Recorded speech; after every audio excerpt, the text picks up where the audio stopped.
Hello everybody, just turning the fan down here, so give me just 1 second. Mode, turn it down low. Okay, should make it a little quieter.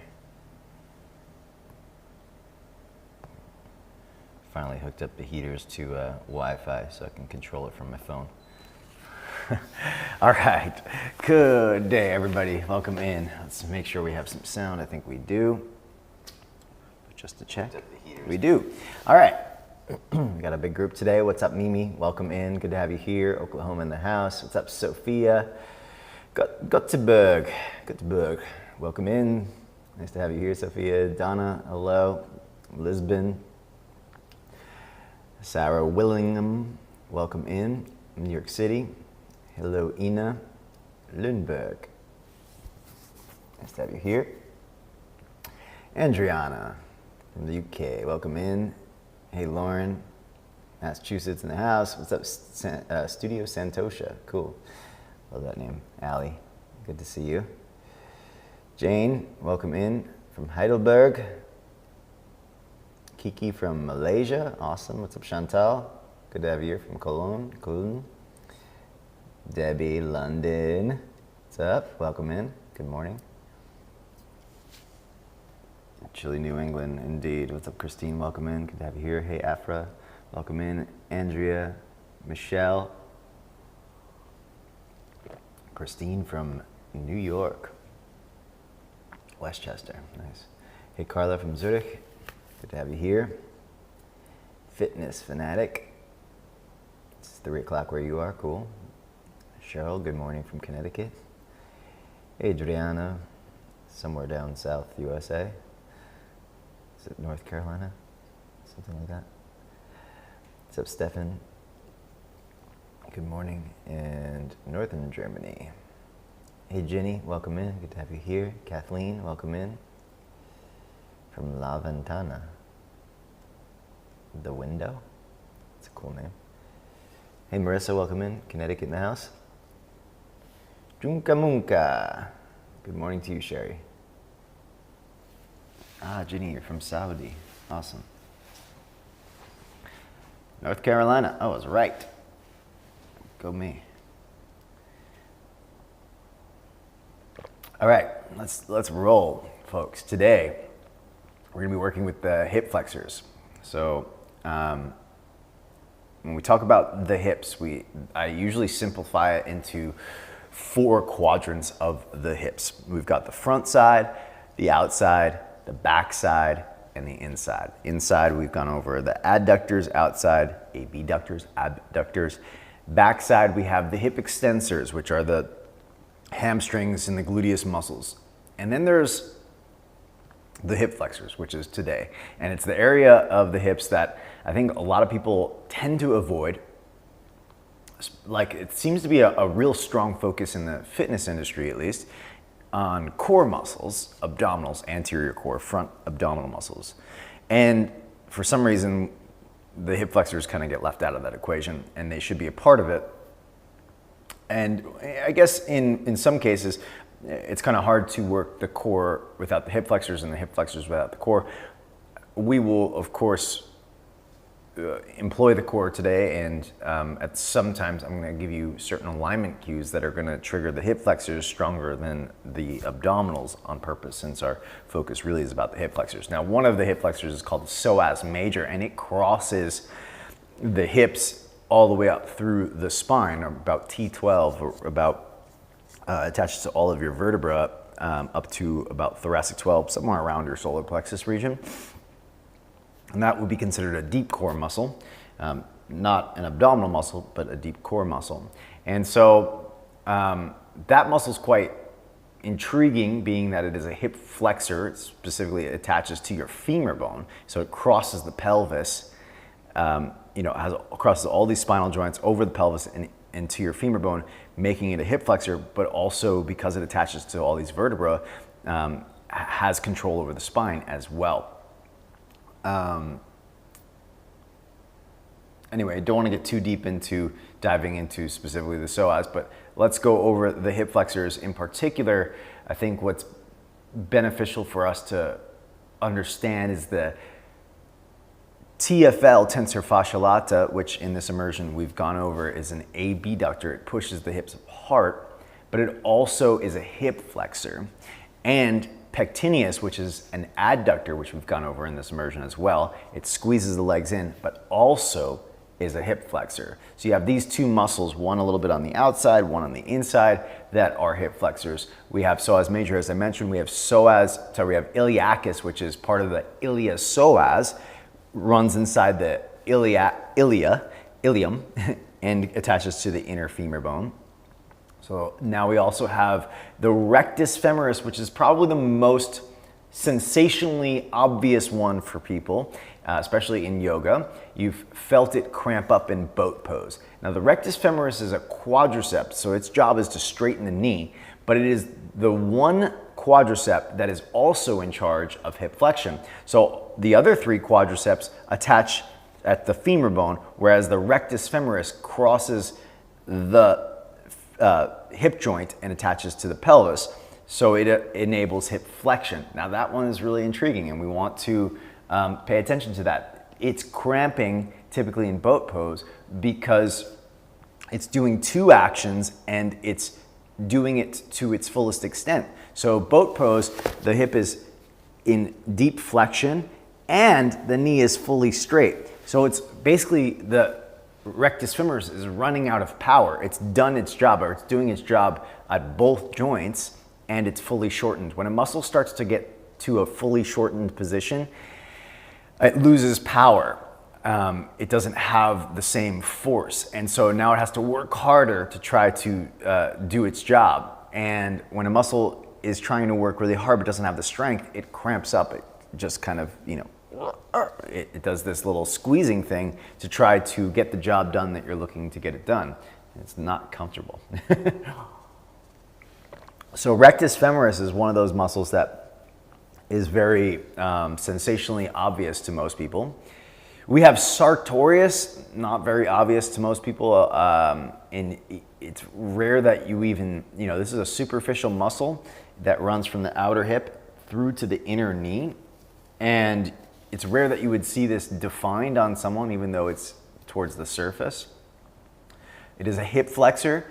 It also does external rotation of the hip joint, which we haven't gone over in this immersion yet. And it is also, what we didn't touch upon, it's also an abductor. It moves the legs out to the side. So we talked about the abductor group around the outside of the hip, the gluteus medius, minimus, TFL, and gluteus maximus. But sartorius is in that equation. It does it does abduct the legs. Typically, when when external rotation is occurring, that's when it's really going to kind of be participating. But sartorius is interesting because it attaches, not only does it cross the hip, like rectus femoris, it crosses the knee joint as well, causing a slight bit of medial rotation at the knee joint, if I'm not mistaken, because of how it's attached to the shin bone. So we have sartorius, we have rectus femoris, that's the quad. We have pectineus and TFL, kind of balancing each other out, inner groin, outer hip. Psoas major and iliacus. That's 6 hip flexors. And if they were all strong, hip flexion would be pretty easy. But they're all kind of fighting against the tension and tightness of our hamstrings. There's 3 big hamstrings, the gluteus maximus, and there's some deep rotators of the hip that are also kind of causing some posterior tilt of the pelvis, making it hard for hip flexion to occur. So these muscles, for me, in my practice, were the first ones I started to notice getting stronger and stronger, at least through the way that my teachers were verbally cueing me to practice yoga. And it was fairly, physically speaking, life-changing and altering, because it really helped my back. Because a lot of times when you're really strengthening hip flexion, if you if you allow the core to do most of the work, then you'll round the back. But if you really focus on hip flexion, you'll also be working your low back muscles to relax a bit of the anterior core in order to focus on the hip flexors. Now, I don't know if my teachers were doing that on purpose or not, but a lot of times we were strengthening our hip flexors in spinal extension. And so as a result, we were relaxing the anterior core muscles, and that forced the hip flexors to work a lot harder. So we're gonna do a bit of that today, because not because I want you to suffer and feel uncomfortable, but that's what will probably happen for most people. But because it's great when you have strong hip flexors, then you can strengthen your core as more of like an assistant to the hip flexors, and both become way more coordinated, powerful, and what you can do with that is infinite. When you're trying to kind of subconsciously, I guess, or unconsciously, utilize your abdominals to control your legs, it doesn't work so well. And they're both necessary when we're doing certain actions, but a lot of people will overuse the abs, feel like, oh, I'm so weak in my core, I'm so weak in my core, because they're trying to do things with their core that the core is not designed to do. The core is really, it has very minimal as far as our functionality goes. It's there to, flex the spine, rotate the spine, a little side-to-side movement, and stabilize, right, this low back region. It's got a big responsibility. But as far as movement goes, it's not huge movement. We're not doing like these big, in life, we're not doing big flexion and rotations and side bending. Those are important, but a lot of the big movement, big range of motion is happening at the hip joints and the shoulders, or the extremities, right? And so when people get to like arm balances, they feel like, oh, my core is not strong enough. It's usually the hip flexors or the adductors or the abductors, something in some area of the hips that are not strong enough, forcing everyone to feel like their core is too weak because they're activating the wrong muscles. And I usually demonstrate this in most of my arm balance workshops, where I show a completely relaxed core in a wide variety of arm balances, that you can actually turn your core muscles off as long as your hips are working. Now, I don't suggest that necessarily, but it just shows you that if I harden my core and relax my hip flexors, the arm balance will not exist. That's hands down. So it's much more important to have strong hips, circumference of the hips, and today hip flexors, than it is to have a strong core as far as arm balances go. Please don't take that statement out of context. But as far as arm balances go, we definitely need to have our hip muscles a lot stronger. All right, so let's get started with our hip flexors. We're gonna start by standing. Let me put my mug aside. At the top of your mat,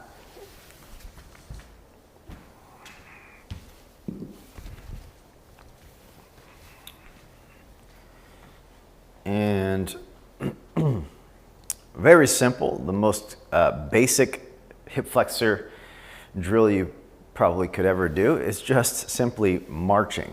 So here's what I'd like you to do. Put a hand on your back, and as you pull your knee up, notice if your pelvis tucks. You'll feel that by the pelvis going underneath. You'll feel your lumbar, your low back kind of round. So we're gonna try to keep not so rigid that you're like, something like this, but you want to have your back muscles engaged so that the movement's really happening at the hip.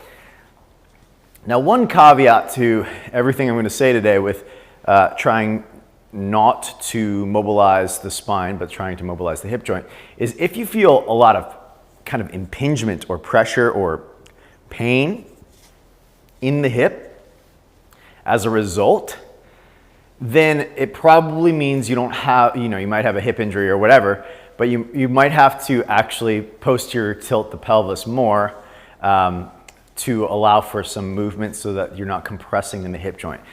That said, if that's not you, if you don't have pain in the front of the hip, well, just see if is it possible you can keep your spine from, you see the spine is currently not flexing, meaning that the pelvis isn't posterior tilting, the spine is not going into a flex. Although I do feel it a little bit more on one side.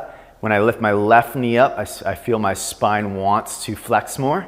So I'm just gonna focus on not allowing it to flex more as we're doing this. And at this point, you're starting to feel some probably heat or fatigue in the front of your hip, area of your hip flexors. Okay, so let's relax and just feel that warmth. Stand in Tadasana.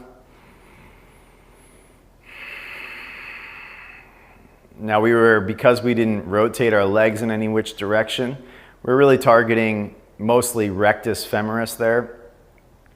Some of the, maybe pectineus a little bit. Psoas perhaps, iliacus.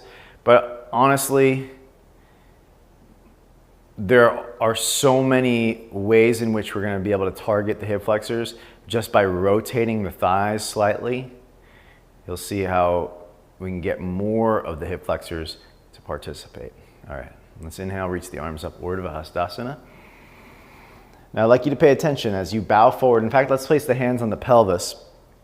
As you bow forward, a lot of us just let gravity bow us forward. What if you actually did this from the hip flexors? It is hip flexion, right? So what if you kept the spine straight and tipped the pelvis on purpose in hip flexion? What would happen there? Now it's hard because gravity certainly is stronger than your hip flexors are and will win. But what if you deliberately, so when you take your fingertips on the ground or place your hands on blocks, what if you deliberately go into hip flexion? What you'll feel is that your hamstrings stretch more all the way through the calf muscles, even through the soles of the feet probably.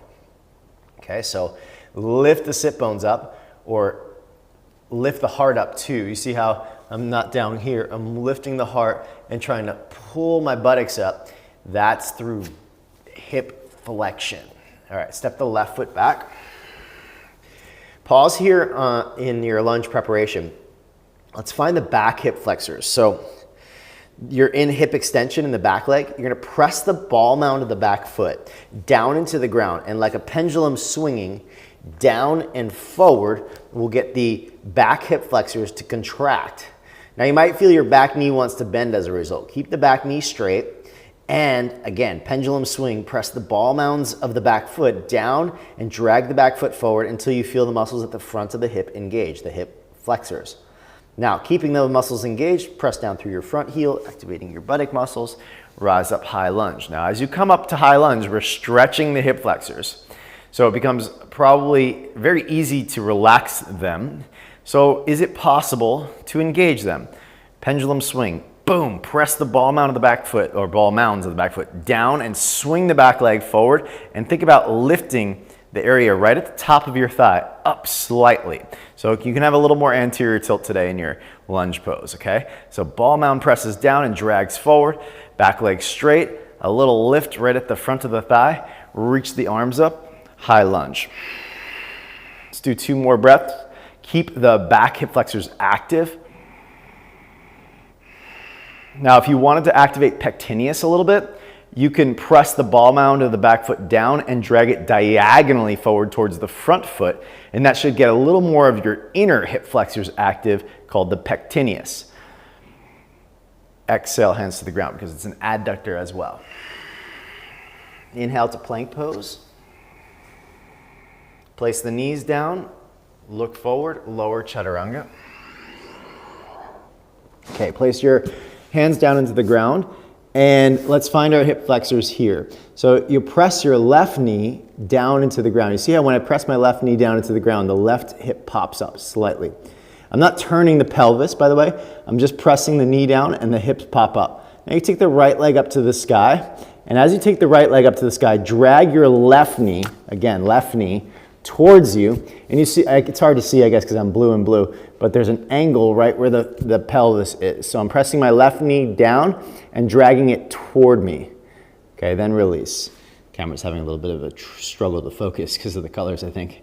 All right, so the right knee, let's do the right side. Press the right knee down until your right pelvis kind of pops up off the ground, and drag the right knee towards you. Now to challenge that, you take your left leg up to the sky, making it a little bit more challenging on the right hip flexors. So right knee presses down and drags forward, right pelvis pops up off the ground, and then release. All right, let's do 3-part cobra, feet a little wide, fingertips out to the side. Inhale, lift the front body. Exhale, melt.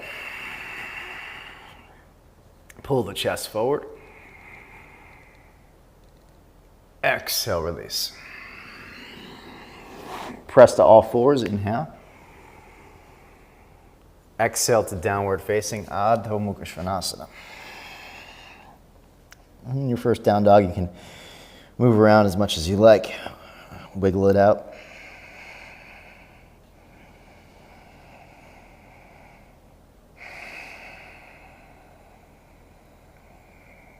Okay, now, in yesterday's class, we talked about the abductors, abductors. Press the backs of your legs apart. So push like you're separating the mat underneath your feet. Press the feet outward, or let's say your heels, hamstrings, your buttocks. Press it outward until you feel your outer hips engaged. And then lift your sit bones, your buttock bones up. So stick your butt to the sky while pressing the backs of your legs apart. This will start to activate your abductors, your outer hip. Press the ball mounds of your feet down and drag them towards your hands. So I'll say it again. Stick your butt up to the sky while pressing the backs of the legs apart. Don't change the alignment and the muscle engagement. Only add this muscle engagement. Press the ball mounds of your feet down and drag them forward without tucking your tail, and you'll start to get your hip flexors really working. Yes, your core will be a part of that. Okay, now let's take the left leg up off the ground without bending it or without taking it behind you. Lift the right heel as high as you can go and step the left foot forward with a straight leg as much as you can go. Oop, and then place it down on the ground. Now, flex the right foot, pull the right hip up as high as it can go, and step it as far forward without tucking your tail as you can. Okay? Now, again, left leg, flex the left foot, pull it as far forward as you can. Obviously, your tail is going to start to tuck here, but we're going to try to minimize that. Right foot, dorsiflex, pull the hip up as high as you can. Step it as far forward as you can with a straight leg. Left foot last time here. Pull it as far forward and step it right next to the right. Inhale, halfway lift. Exhale, bow. To the sun, rise up, Urdhva Hastasana. To the heart. I couldn't find that in your Apple Music library. You can ask me to play a radio station, or ask... Okay, now reach up. I don't know why she thought I said her name. Exhale, bow forward. Uttanasana. Halfway lift on the inhale. Step the right foot back as we exhale. Okay, now the back ball mounds of the foot, press down and like the pendulum swing, down into the ground and forward, like you're trying to swing the whole thigh bone to the front of the mat. Okay, so you use the floor as your resistance. Now, keeping the hip flexors, the back leg active, press down through the left heel, the front foot. So we have the back foot pressing down and dragging forward. The front heel presses down and drags back.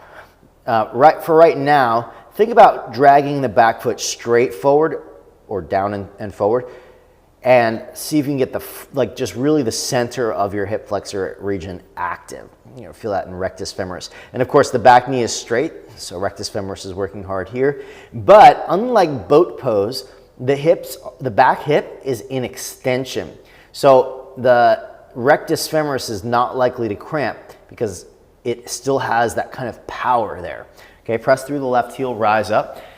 And again, the back leg, boom, presses down and drags forward. Now you're gonna feel a stretch in the back hip flexors because you're in deep hip extension.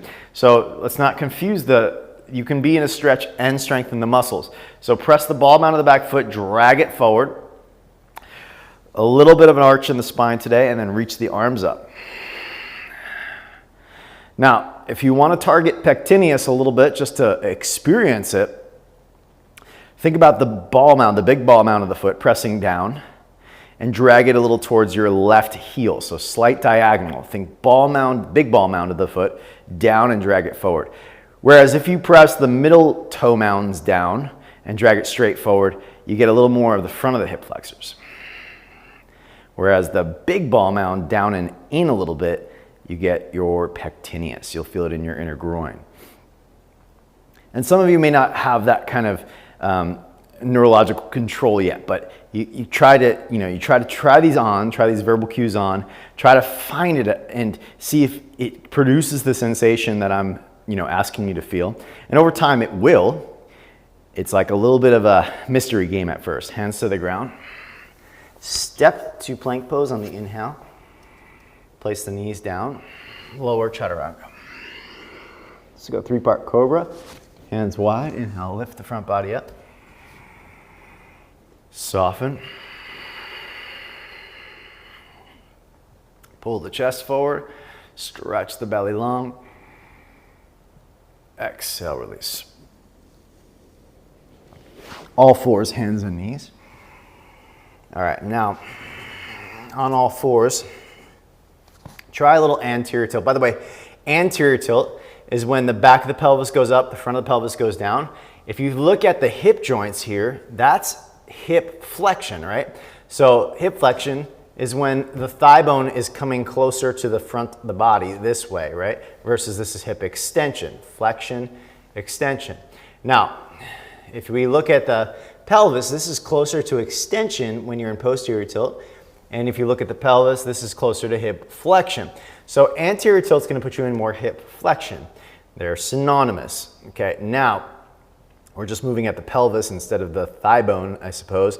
That's one of the reasons we just say anterior tilt to the pelvis. But it's also the spinal extension that occurs when you're doing this, creates anterior tilt. Okay, so now we're going to take the left hand to the right knee and the right knee push into the left hand.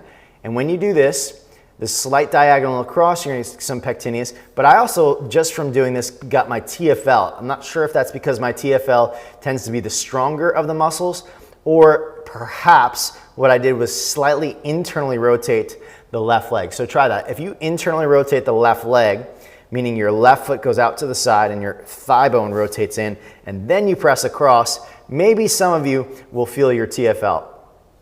Maybe not, because the TFL is on the outside of the hip and it's an internal rotator. So if you internally rotate while you do hip flexion, you might get it to turn on. But you see how my pelvis is starting to tuck a lot and my back is flexed? I'm going to try to anterior tilt the best I can while continuously finding this hip flexion. So I'm pushing my knee into my hand, and the more I find anterior tilt, the more I feel my hip flexors activating. Okay, and then release.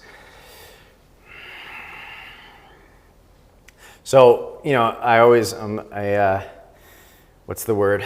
A supporter of putting a video camera on for your practice and just being able to see yourself either afterwards or during, because things like that. Would I know that my pelvis is posterior tilting? No. Sensationally it feels like it's in anterior tilt, but I have a big old monitor showing me that it's not. So it's easy for me to see what I am and what I am not doing, because what you feel you are doing is not the same as what you are doing. And that's a very key, important understanding about life itself. You might feel like something is going a certain way, but the actions are not matching up with what you feel. And that is very important in many aspects of life. And so, that's why we have teachers. That's why we have accountability, such as a camera in this case. So any way to kind of really, recognize, am I doing what I feel like I am doing or what I think I am doing? So we go anterior tilt to the pelvis, bring the right knee into, lift it up off the ground and bring it towards hip flexion. Take your left hand, push into the right knee. Again, we're going to try to maintain anterior tilt to the pelvis while pressing your right knee towards your left shoulder. And if you want to play around, you can internally rotate your right leg a little bit, right hip joint that is, to try and target TFL a bit more, tensor fascia lata. If you externally rotate and then press the knee across, that's going to be pectineus, because now it's your inner thighs that are helping with hip flexion. Nope, losing the anterior tilt. If I internally rotate and actively hip flex, it's going to be a TFL. Okay, and release. Inhale, arch the back, look up. We get this pelvic tilt, which is also hip flexion, and then move up into downward facing dog. Okay, in your downward facing dog, let's take a breath. Exhale it out. Again, lift the sit bones up. So stick your bum up to the sky. Press the backs of the legs apart. That's going to help trigger TFL, tensor fascia lata. And then press the ball mounds of the feet down and towards your hands. Your hands are going to press down and towards their feet in opposition. A lot of you are going to really feel your core, and I'm not saying not to engage that, but also try to really target the hip flexors. One thing I think about, maybe this will help you, is I lift my front toes up a little bit, and I think about vacuuming the front of my thigh bone into my hip joints, into my hip sockets, and that for me helps activate my hip flexors. It's like pulling your thigh bone up into the hip socket. So that's actually the next drill that we just did on the other side, is we dorsiflex your left foot and pull the thigh bone up into your hip socket, and then step it as far forward as you can without bending the knee, right? Do the same thing on the right side. You dorsiflex the foot, pull the thigh bone as tight into the hip socket as possible, and bring the right foot as far forward as you can with a straight leg, hovering above the ground right before you put it down. So that should get your hip flexors active. Same thing on the left side. Pull it in and drag it as far forward without touching the ground, then place it down.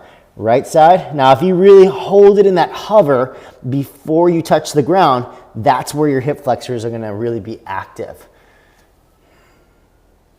And then place it down. Now, let's place the hands to the pelvis, arch the back, rise up to stand, Tadasana. Full breath in, full breath out.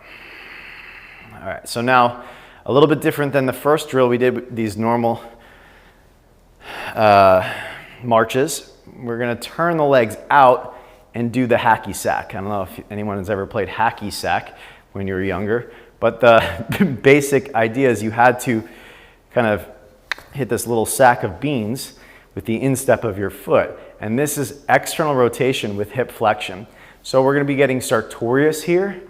And it's not just kind of lifting the foot up, it's really trying to rotate the thigh and think, and what one thing you could do is give yourself a high five with the inner heel. Now I'm doing it a little bit fast just to kind of show you, but you can slow it down. And the slower you go, the harder it is. A little abduction, meaning the knee goes out to the side. Now what you're using here to do this drill is called pectineus, but sartorius is participating to do the external rotation and the abduction. So externally rotate and hip flex. I mean, that is the job of sartorius, 100%. But you're gonna start to feel your adductors work. Pectineus is one of them, but also your adductor brevis is gonna participate in hip flexion when the leg is rotated out like this and you do hip flexion. So your adductors and your abductors and all these muscles play more than just one role. They don't just do the thing that they're, named to do. Now at this point, with the external rotation and the hip flexion, I'm starting to get fatigued in the inside of the leg. Hopefully you are as well, and I'm not just weak. But maybe I am weak, who knows, in the inner groin there. So I get to that point where I'm a little fatigued, stand in Tadasana with the legs parallel, trying not to externally rotate after all that external rotation, and just feel the sensations in the hip joint. Move the inner thigh back a little bit, inner thighs back a little bit. Inhale, reach the arms up, Urdhva Hastasana. Exhale to the earth, bow Uttanasana, forward fold. Pelvis tilts. Inhale, halfway lift. Step the left foot back as you exhale. Ball mound of the back foot down. Inhale, rise up, push down, find your hip flexors.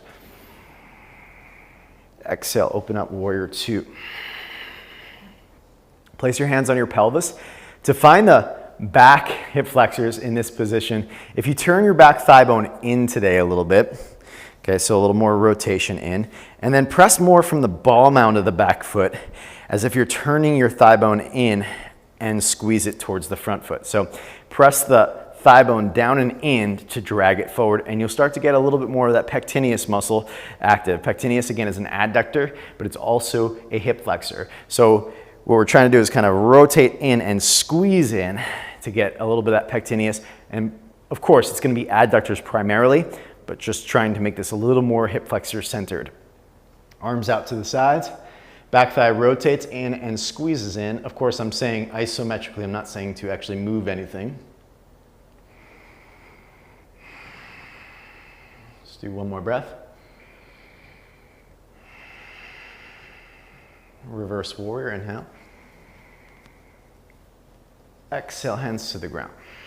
Now, pelvis closes, straighten through the front leg, and I'm going to say everybody probably, for the most part, is going to use blocks. You're going to place your hands on the highest height, dorsiflex the front foot, looks like this, okay, and we're going to need the participation of our core a little bit, so flex the spine, and then drag the right foot back, and then try to lift it up.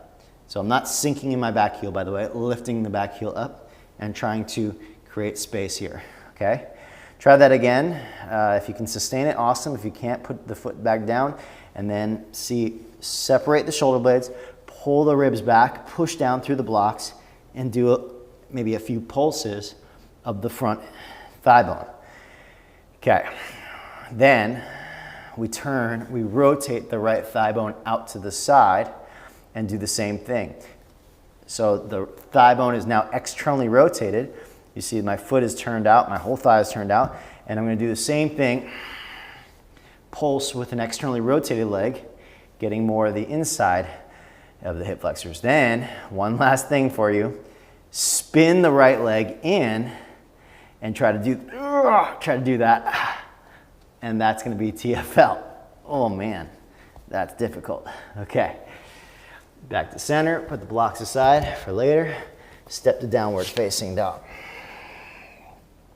Pause for a moment, feel your right hip joint versus your left after that. Forward to plank pose on the inhale. Lower the knees or chaturanga. Lift the front body up. And soften. Pull the chest forward. And release. So Jane asked in Warrior 2 with internal rotation of the back leg, pulling feel a little bit of compression in the back knee. It's probably the trajectory of pull. You could have, I mean, you don't have to internally rotate the back leg to start. That's one thing. But you're probably rotating the shin instead of rotating the hip joint, I'm guessing.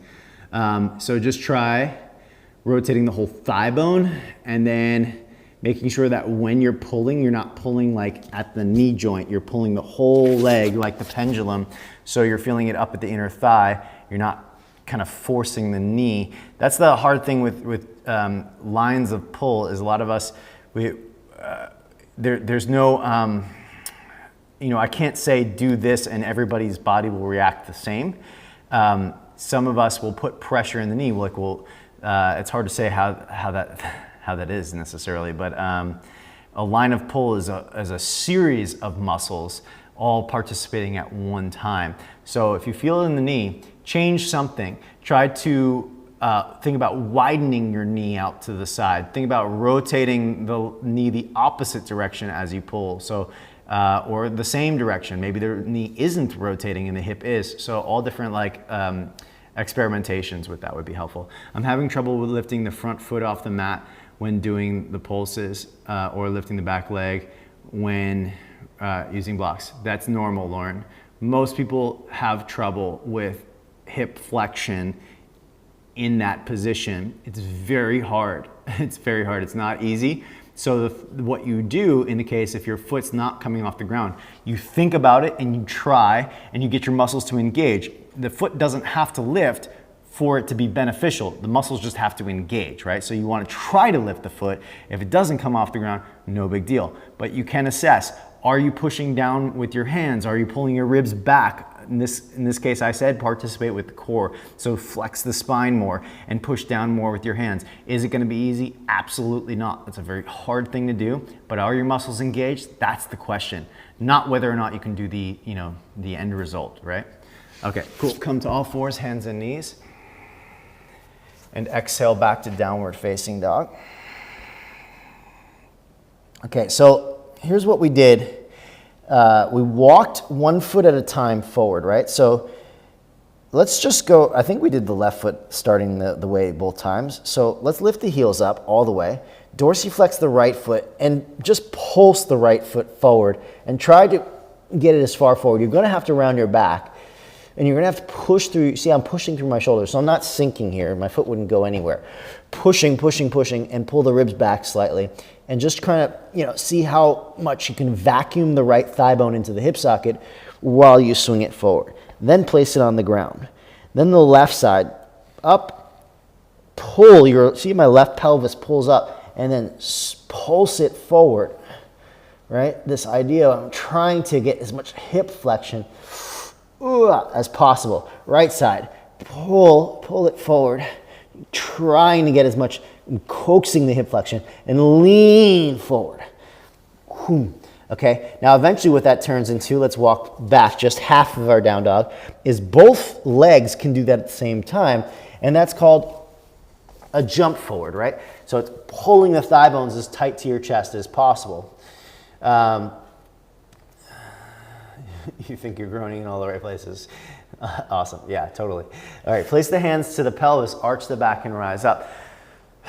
So eventually we can get our thighs so close to our chest that the body becomes light. You can jump forward, just like the walk forward. All right, so Tadasana. Let's take a breath in and a breath out.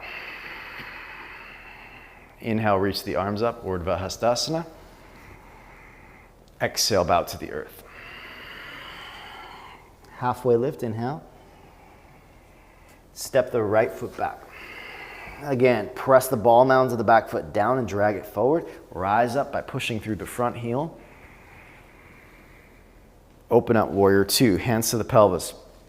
Again, we're going to turn the back thigh bone in, not just the knee or the foot. There's the hip joint, the knee joint, and the ankle joint that can all rotate. We want to make sure the rotation is really happening at the hip joint, okay? And when you press the ball mount of the back foot forward and drag it forward, you want to make sure you're not pressing the knee down into the ground. That's not the action. The knee actually kind of widens out to the side while the thigh bone goes all the way down to the foot. That trajectory of pull, again, it's co-activating multiple muscles. It's not a simple like, oh, this is what's happening. So if you feel your knee is pressing, the trajectory of push is going down through the knee joint. And you want to make sure you're widening the knee as you're pressing the back foot down and forward, okay? And again, it's a slight rotation of the thigh bone, not the knee joint. However, I'm not saying don't try to rotate the knee, because if the pain is happening, maybe you aren't rotating with the hip joint. So it's good to experiment a little bit and try to figure out which action is going to create the release of any sort of discomfort if you have any, okay? But always with rotations, there tends to be a little bit of a precariousness. You have to figure out, where am I rotating or where am I not rotating? And that's just part of getting to know your body. Arms out to the sides and really getting to know each individual joint and what your patterns are. You know, when you know that you do, when you finally figure out, oh, I do this every time, I rotate at my knee instead of my hip, then that's a big discovery of how you can move forward with your life and how you can walk and do everything a little bit differently. You might have to think from one joint a lot more than, the other. Reverse warrior, inhale. Exhale, hands to the ground. Again, now we're going to turn the pelvis towards the ground and use blocks. So I have my blocks on the highest height.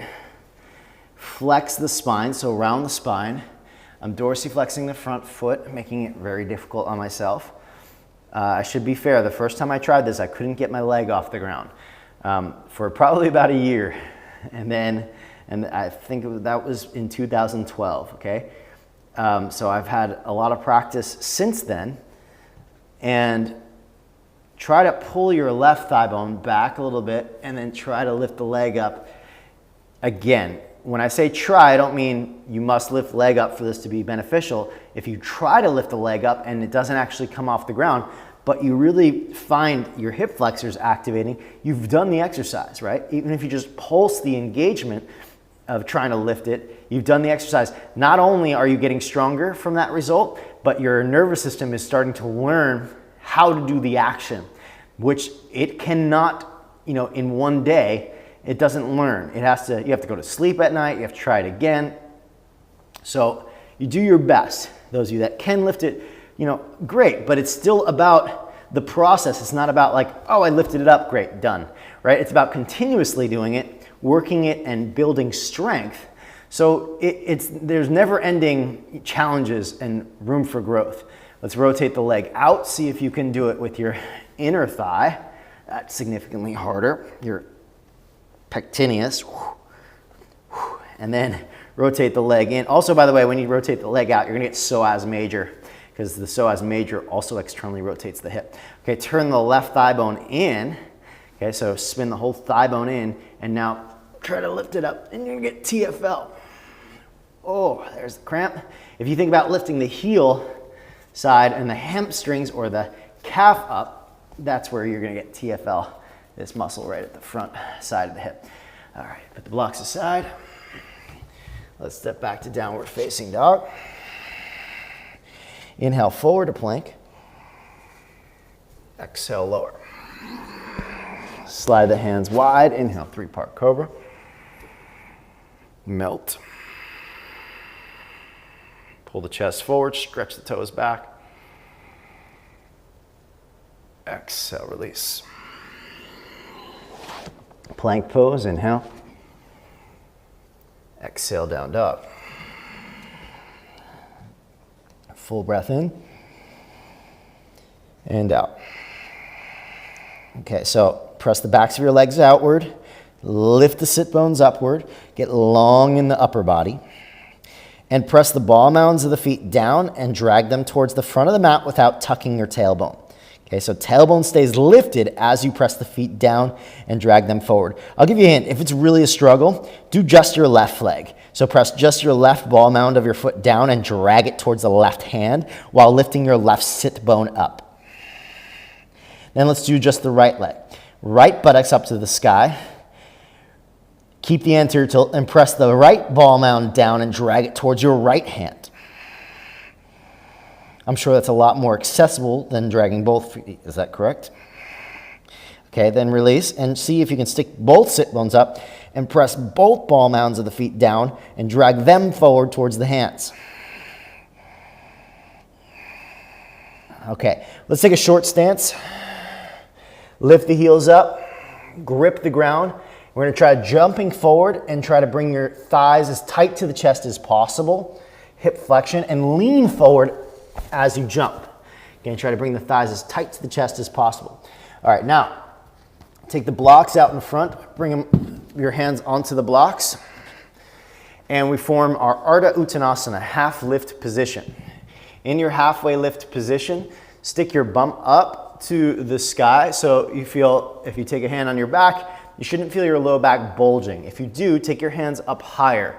Okay, so you see don't have to have the heel of the hand on, you can have the knuckles, or you place your blocks on top of blocks or whatever you need. Okay, so you have a flat back more or less, and here we go. You're gonna lift the left heel up like you're on a high heel, then dorsiflex the foot and don't let the leg go behind you.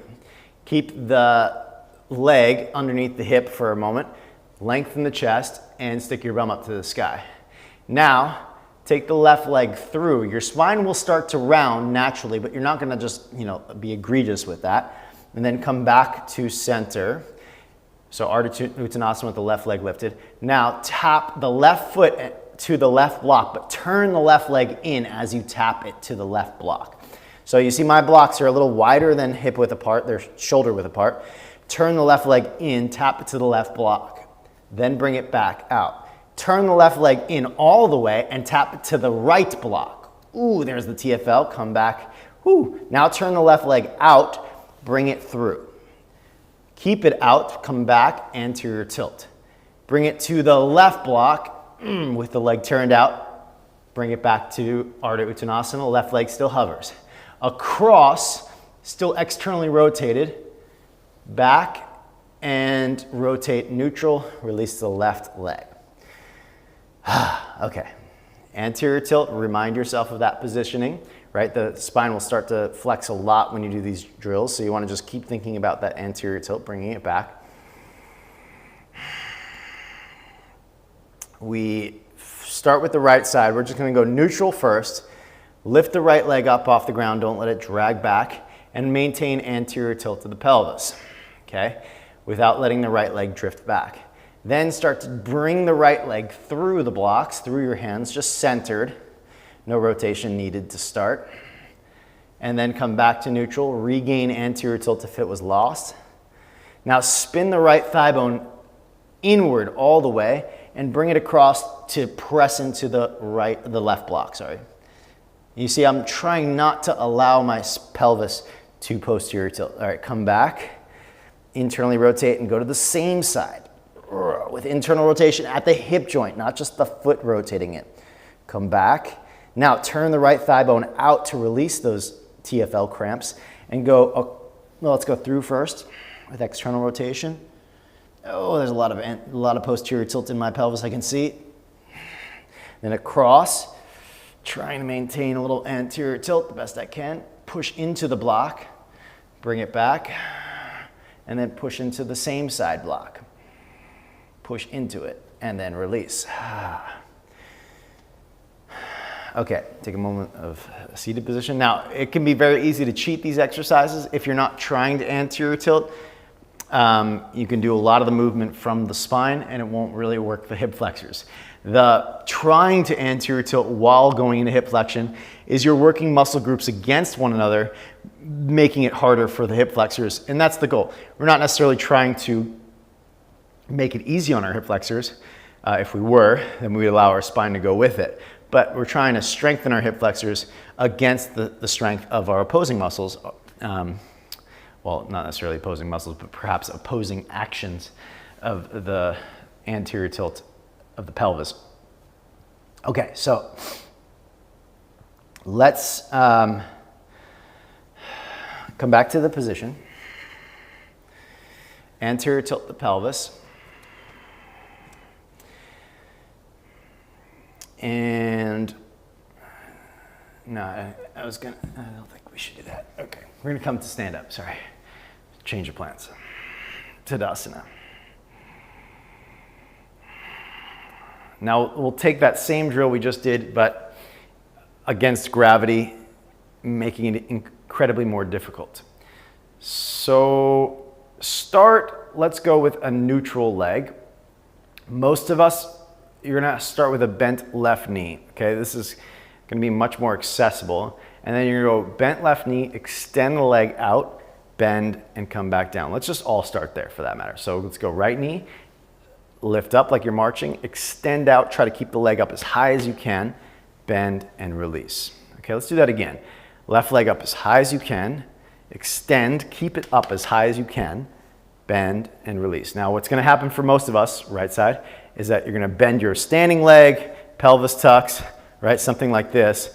So bending the standing leg changes the angle of the pelvis, makes it easier to do the action. We're gonna keep the standing leg straight. The pelvis is gonna tend to tuck, but you're gonna keep Tadasana, put your weight back in your heels, left leg up. And you know what? Take your left hand the height of your pelvis and keep it there so your left knee has to push up into it and then straighten. Bend, release. Right hand up to the height of your pelvis, straighten, bend, release. Left hand.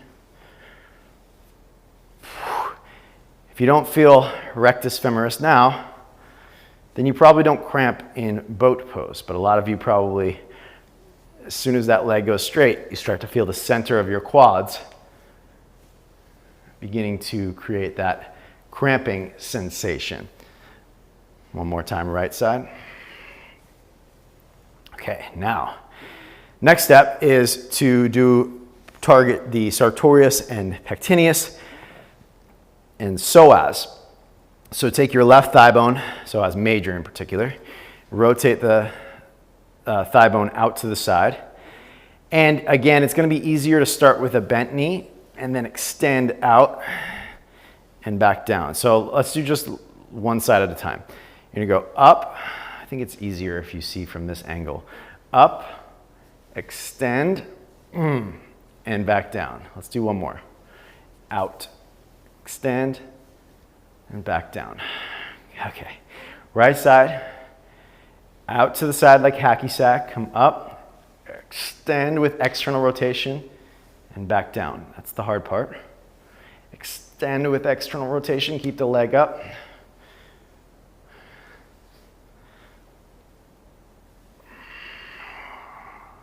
I think it was 4. Okay. Whew. Now, internal rotation. For most people, when they do a little bit of internal rotation, it just turns out being neutral, but you're going to try to internally rotate the best of your ability. So we're going to go, it'll look like this. Up with internal rotation. Extend. Internal. A little pelvic tilt or rotation is okay. Sorry, pelvic lateral tilt. We're doing opposite sides now.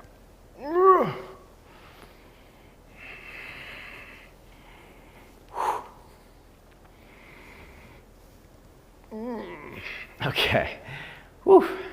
All right, so next step, let's actually come back to the top of the mat and let's do something a little less strenuous for a moment. Chair pose, bend the knees, move the hips back, allowing the hip flexors to take control of anterior tilt, but then lift your chest up. And the more you lift your chest up, the more your pelvis wants to tuck because of the tension of the abdominals will pull the pelvis up this way. It'll also pull the pelvis forward.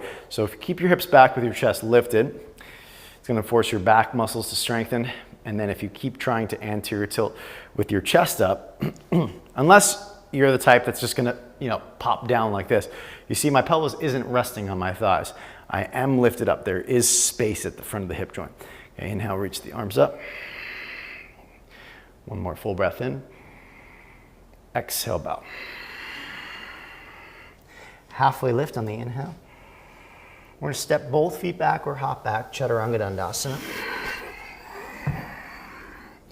Upward dog or cobra, your choice.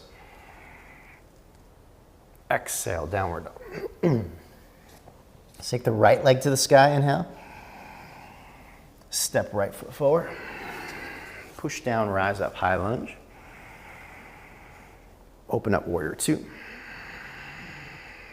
Reverse warrior. Exhale, hands to the ground. Straighten through the front leg, inhale.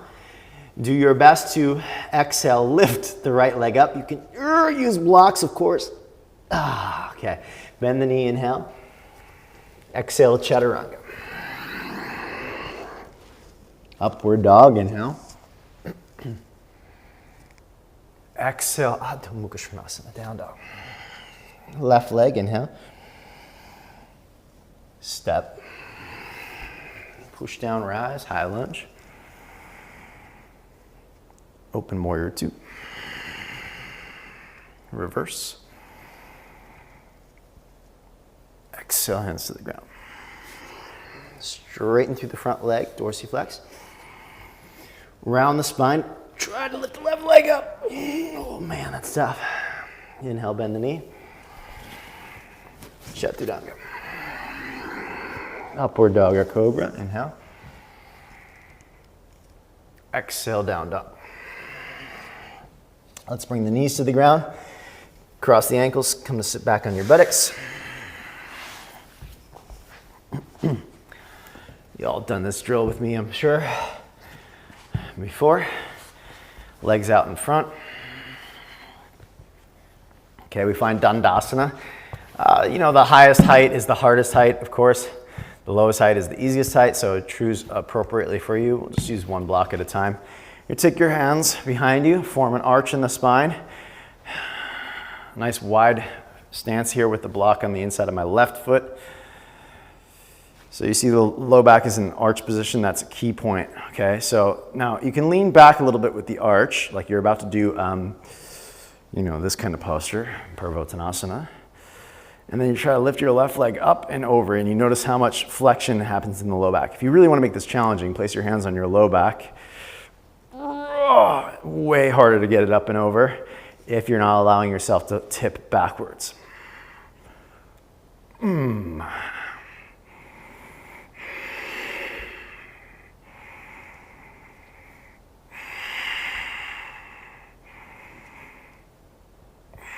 Okay, that's neutral, no rotation. I'm gonna go to the other side.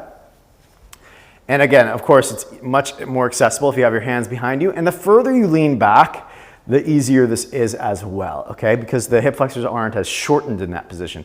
So you can make it appropriate for where you're at with your hip flexors. You don't have to, do the biggest challenge because I'm doing it or because I, said it's hardest or whatever. I don't know what your mentality is. Some of you are gonna be, try the easiest variation, and some of you are gonna try the hardest variation, depending on your personality type. Is it possible to choose what is most appropriate for you, where you are very much challenged, and at the same time, you have, you're on the edge of what you're capable of. You're just barely capable of that, but maybe it's just out of your reach.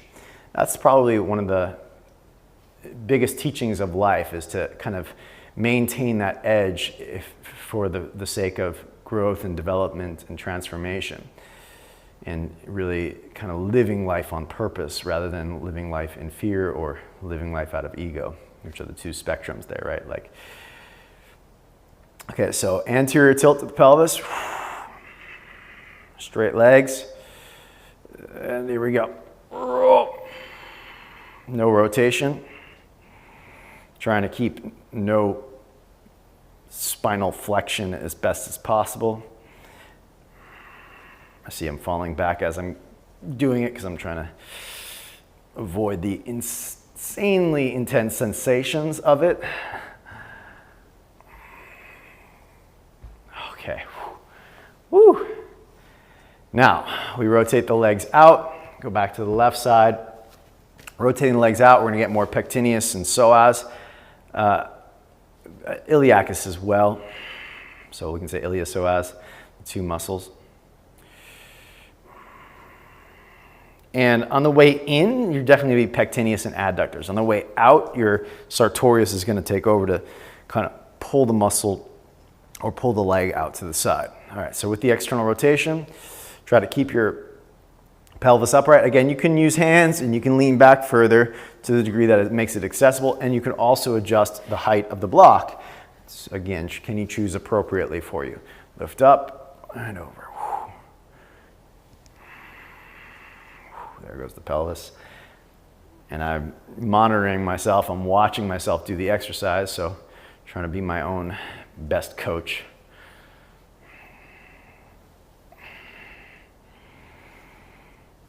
So what you could do is, if you don't want to film yourself during your practice, you film each individual exercise, afterwards or another time, and you observe, what am I doing?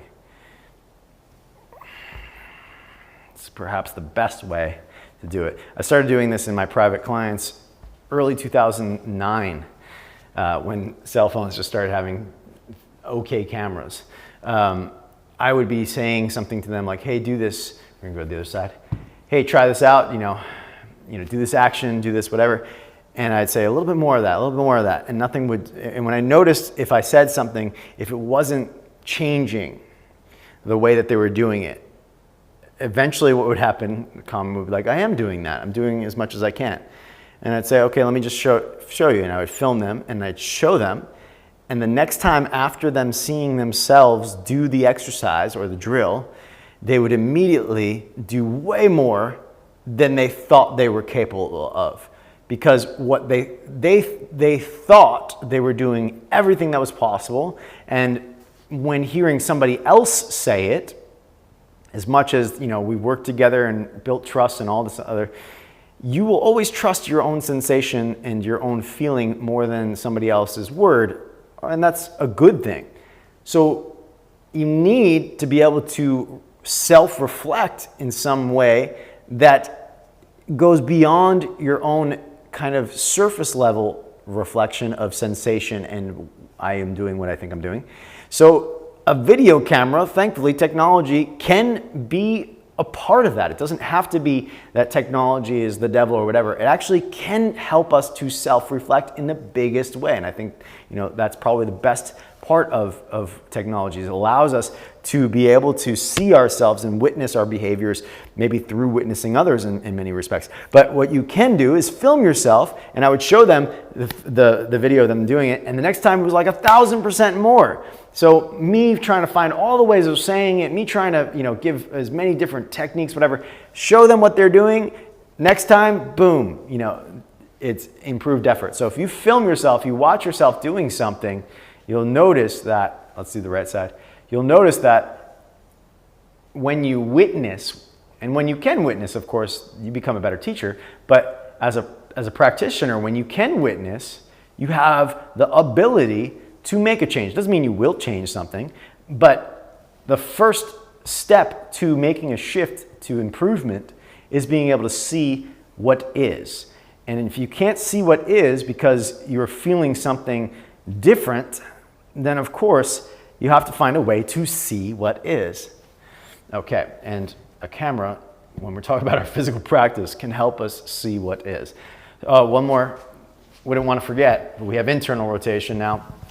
To do the internal rotation, you're gonna have to lean. So you're gonna go lean to your right hip, right buttocks, so your left buttocks is off the ground, and spin the left leg in as much as you can. Keep your weight in your right buttocks, attempt to anterior tilt, lift up and over. You see how my left butt is off the ground? It's hard to see, I know. Let me see if I can come off the yoga mat for a second. So to make this a little bit more visually accessible. So I turn my left leg in and my left butt, there's still a shadow there, I apologize, off the ground, up and over. Okay, I shouldn't have my right foot there. Up and over, left hip off the ground, anterior tilt. Again, your hands can be on the ground. I'm making it. Ooh, there is the TFL. Ooh. Okay, right side. Lean in. Hello, TFL. Lean into the left pelvis. Woohoo, falling over. I need to adjust so that I'm not too close to the camera. I have a little space here.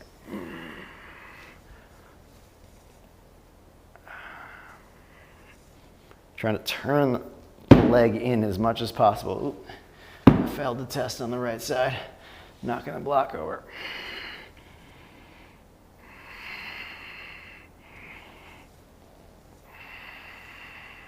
Okay. Now, boat pose. A couple of things you can do. You want to do boat pose to, of course, there's no avoiding rectus femoris engagement unless by bending your knees. That's one thing you can do. But if you want to do the full variation of boat pose, then what you could do is turn on the other hip flexors to make it easier on the rectus femoris. There are a number of ways to do so. You can choose which hip flexors you want to turn on. So if you want to turn on pectineus, you could squeeze a block between your legs. Now, I have a cork block, so it's actually that's going to add weight onto the posture, making it harder on the rectus femoris in many ways because there's more weight. Foam block's going to be a lot more accessible, but nonetheless, I don't mind a little extra weight anyway. I like to get stronger. But you squeeze in, you're going to get pectineus, and adductor brevis and longus will participate in that as well. So let's try a block first. You can do it between the inner thighs. That's easier because it's less weight. It's closer to your center, to your core. Or if you want more of a challenge, you put it between your shins. Lean back, and when you lean back, use your hands to start to come upright. Lean the torso back so you're in one straight line. Tip the whole thing back and start to bring the legs up so you're in that V-shaped position. And then squeeze the block to straighten the legs. Squeeze the block for boat pose. Squeeze the block for boat pose. Squeeze the block. It's so easy to stop squeezing, right? Or just do the bare minimum. We want to really squeeze and try to make the hips as deep in hip flexion as possible while squeezing the block. Okay, remove the block, release. Now, we can change the rotation of our legs slightly, which obviously wouldn't be, the traditional boat pose anymore, but if you change the rotation, then you can isometrically change the rotation without movement once you know how to do it. So let's do externally rotated boat, and we're gonna actively externally rotate. So lean back. We start in that kind of hacky sack position with externally rotated legs. Now extend like Charlie Chaplin feet, toes are out to the side, thighs are turned out to the side, and really squeeze the heels together with external rotation of the thigh bones. And in external rotation, I have a bigger struggle with the pelvic tilt, so I have a greater flexion in the spine, doing my best here to iron that out.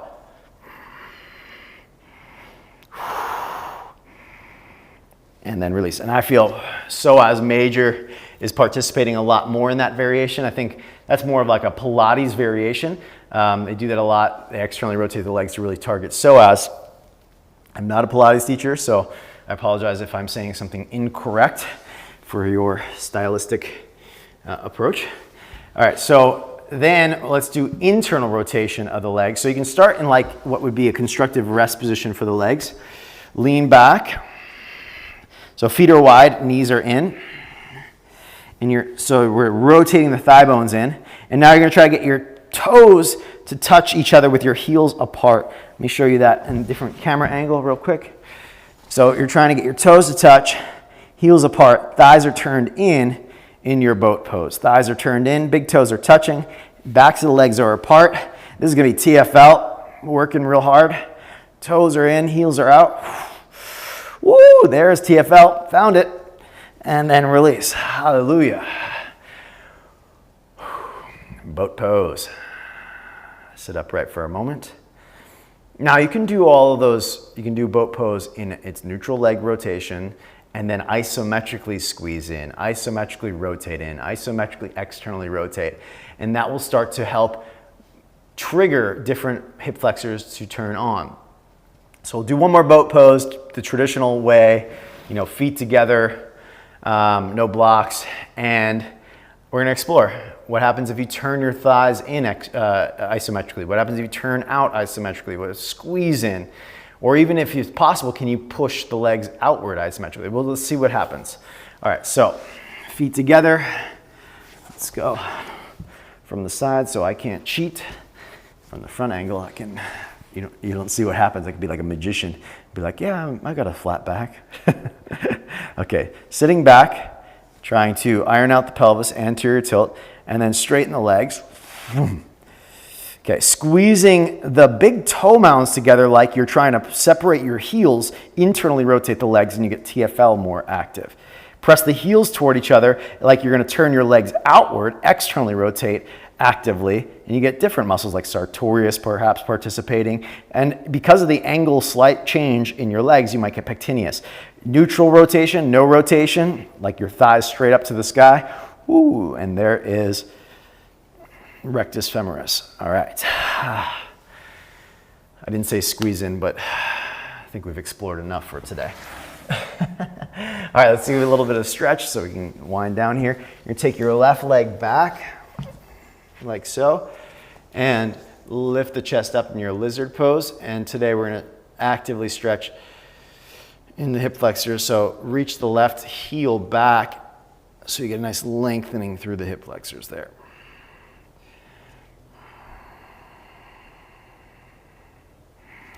You want to add on a thigh stretch, you can.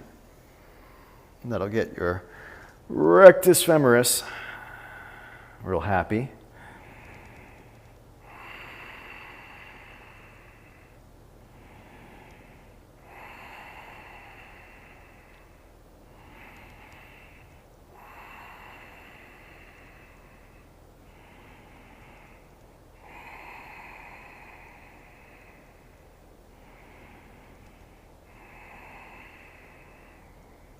All right, release. We'll switch sides.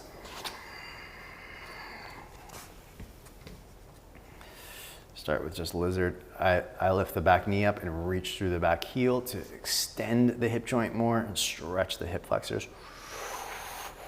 And then place the knee back down, lengthen the right belly, right ribs forward.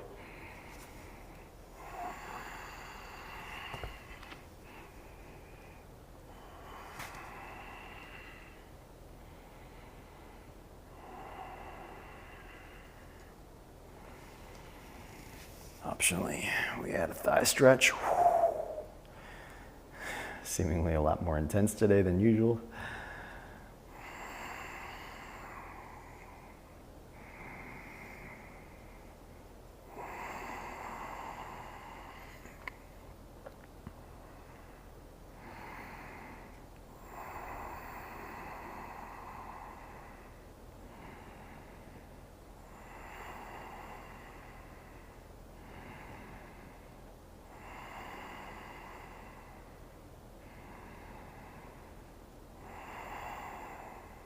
Release. We'll do the other side.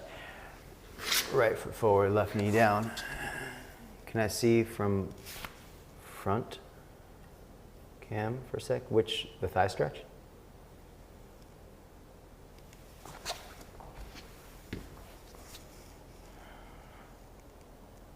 Does that help? Okay, so let's go right foot forward, left leg back.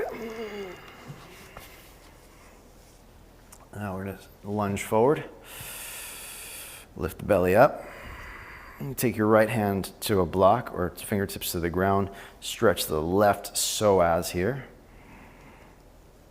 You're welcome. A little side bend.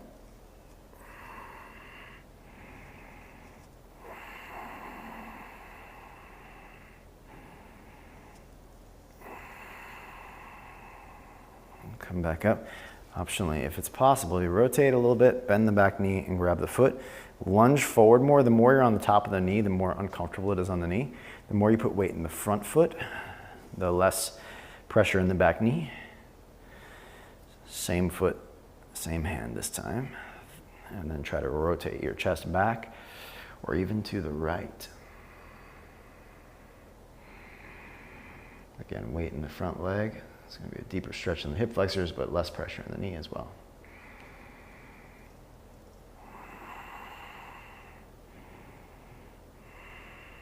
Release. Now let's do a little bit something different. You're going to go posterior tilt, round as you lean back a little bit. That'll get your rectus femoris there. Let's see if we can show from the side. So posterior tilt, round and go back. And that should be a nice stretch. Whew. A lot of posterior tilt for that.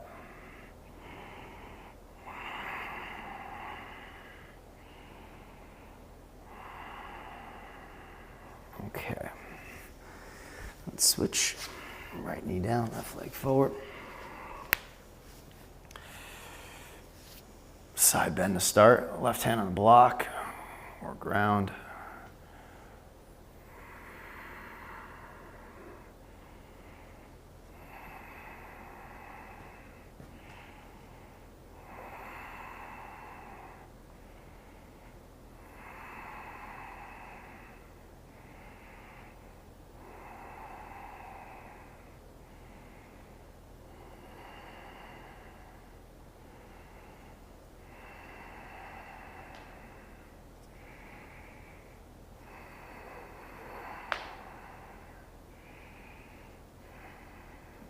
Coming back up, all right. Thigh stretch. Turn towards the foot first. If it's possible, you grab the foot, and then once you get your foot, lunge into the front foot. Rotate the chest back to the left. And lift your right ribs up. Keep the weight forward in the front foot.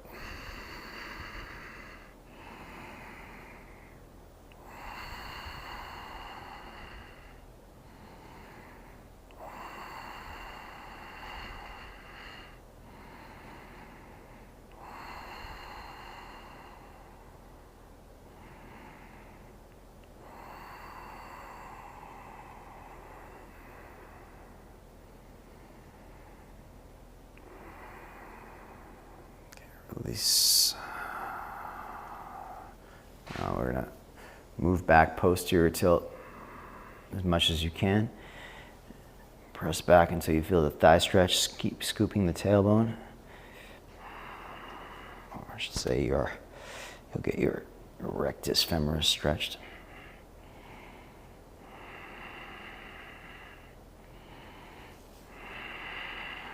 Okay, and release. Come to your belly. 3-part cobra. Lift the front body. Melt. You have the option if you like. You can employ your hamstrings.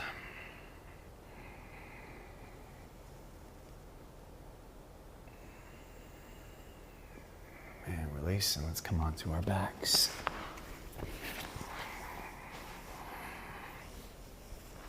At this point, if you still feel like you need a little more for the hip flexors, then you can engage your buttocks and hamstrings into a bridge. And sometimes stretching the muscles that have just been strengthened is enough to cool things down.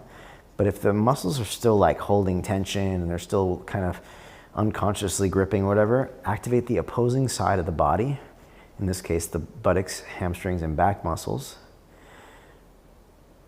Oftentimes will help trigger a release of the front side in this case. It's called reciprocal inhibition. When you engage the back body, the front body is able to seemingly release more a lot of the times. Okay, then release down.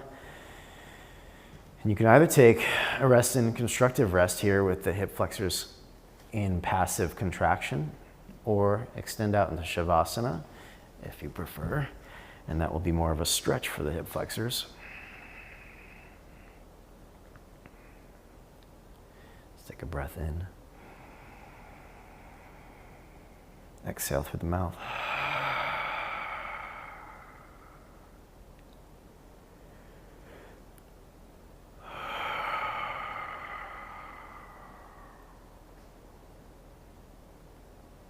And feel the sensations across the whole body.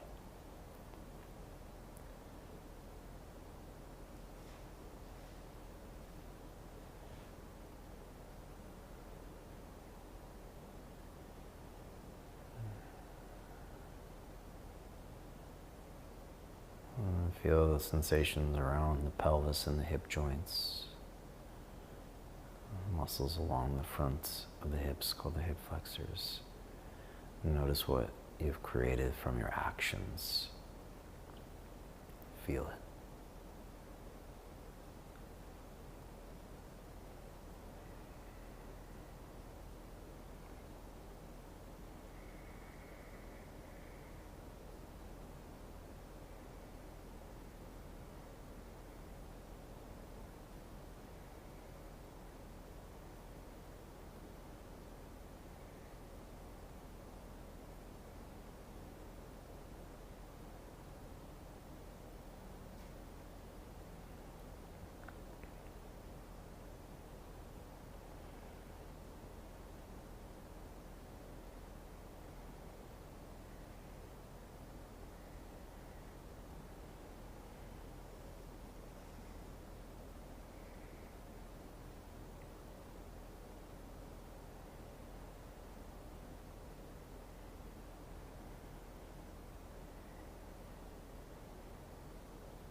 attention now back to your breath.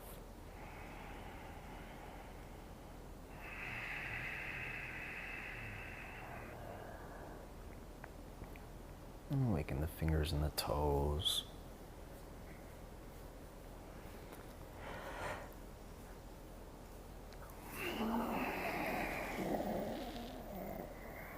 Stretch your arms.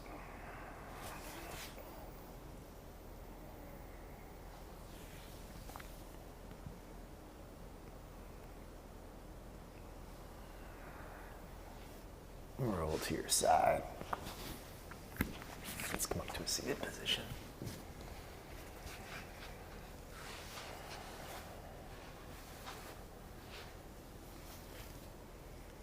Place the hands at heart center.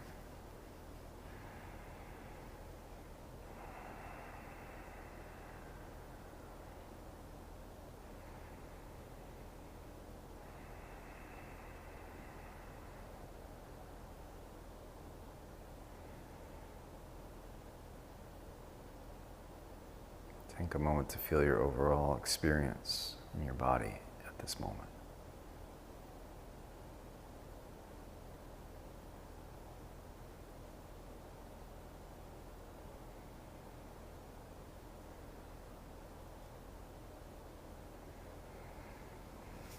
Thank you all so much for your exploration of boat pose and, of course, more importantly, of the hip flexors themselves and the joint we call the hips.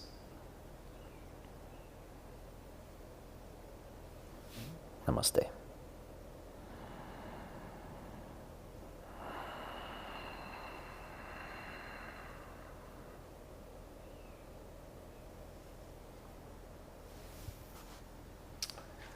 All right, everyone. Thank you so much for participating. Thank you for your efforts. Look forward to our class on Monday as well, those of you that are in the immersion. I know a number of you are here as guests, as teacher trainees for today. That's so good for your snowboard legs. So teacher trainees, we're going to meet over in the Zoom for a little short moment here for about a half hour and discuss your experience and any questions that you may have. So we'll meet over there. I want to thank everybody that was tuned in today, that was able to come to the live stream. Mimi, thank you so much. Sophia, Donna, Sarah, Ina, Andriana, Lauren, Allie, good to have you here. Jane Schroeder, thank you for coming. Kiki, thank you. Chantal, good to have you here. Christine, Afra, Andrea, Michelle, Carla, thank you. Fitness Fanatic, Cheryl, Adriana, Stefan, Jenny, Kathleen, Marissa, Junka Munka, Sherry, Jenny, awesome. Kristen, thank you so much. Good to have you here. Bill, thanks. Much appreciated. All right, I'll see you over in Zoom, those of you that are in the teacher training. No worries, Cheryl. We'll see you another time. And lots of love, everybody. Take care, have a great day, and see you on the next one on Monday. Oh, thanks, Sandra. Nice to have you here. And Courtney, thank you. Nice to have you here as well. Oh, yes, Courtney, of course, 808 and meditate. That makes sense with your brand. Hey, thanks, Doug. Good to have you here.